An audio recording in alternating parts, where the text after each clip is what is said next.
હા મોજ હા રોયલ રાજા સોશિયલ મીડિયાના રાજાને ઘરે રાખતા ઓળખા. હા તાલાળાના એ જ યુટ્યુબર રોયલ રાજા. ઓ ભાઈ, પણ રાજા કેવા ખબર છે? પોલીસ આવી ને તો પાછલા દરવાજેથી ભાગ દિનિયા ભાગ થઈ ગયું. સોશિયલ મીડિયામાં જેને તમે રોયલ રાજા તરીકે ઓળખો છો ને એ જ દિનેશ સોલંકી ભાગી ગયો અંધારાનો લાભ લઈને. શું કામ ખબર છે? કેમ કે પોલીસ આવી ગઈ ને પોલીસે પકડી પાડ્યો દારૂ. એ પણ કેટલો 250 બોટલ. અરે 250 ને સોરી, એક બોટલ ઓછી, 249 બોટલ, 2,02,000 થી વધુનો દારૂ, મોબાઈલ અને ઈ બાઇક બધું મળી આવ્યું. હવે પોલીસે પ્રોહિબિશન એક્ટ હેઠળ ગુનો દાખલ કર્યો છે અને આ જે દિનેશ સોલંકી છે ને, જેને તમે યુટ્યુબમાં રોયલ રાજા તરીકે ઓળખો છો, એ રોયલ સ્ટેગ રાખતો હતો, રોયલ ચેલેન્જ રાખતો હતો, ન જાણે કેવી આપણે તો નામ ન આવડે એવી દારૂની બ્રાન્ડો રાખતો હતો. હવે આટલી બધી દારૂની બ્રાન્ડ અંધારી ઓયડીમાં રાખી હતી તો કઈક માલબાલ વેતો હોઈ શકે ને, એટલે પોલીસને ખબર પડી ગઈ હતી. અને જે સોશિયલ મીડિયામાં જે આમ આંખોમાંથી પાવર કાઢતો હતો ને,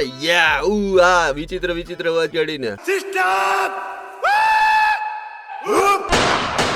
જેવી પોલીસ આવી ને ભાઈ ભાગ્યા હે કોઈ હજી પોલીસના હાથ નથી લાગ્યા. એટલે હવે ક્રાઇમ બ્રાન્ચની ટીમ એને હોધી રહી છે. આમ ભૂતકાળમાં પણ સતત વિવાદમાં રહેલો આ યુટ્યુબર ફરી પાછો વિવાદમાં આવી ગયો છે. એટલે તાલાળાના ગુંદાળા ગામે પહોંચેલી પોલીસે હવે નક્કી કર્યું છે કે આ રોયલ રાજાને ગમે ત્યાંથી પકડવાના છે. એટલે પાછા રાજા પકડાય તો પછી પોલીસ તેનો કદાચ વરઘોડો કાઢે જ ને. જોઈ હવે ક્યારે પકડાય છે. અમારી તમામ માહિતીથી અપડેટેડ રહેવા માટે જોડાયેલા રહો ત્રિશુલ ન્યૂઝ સાથે.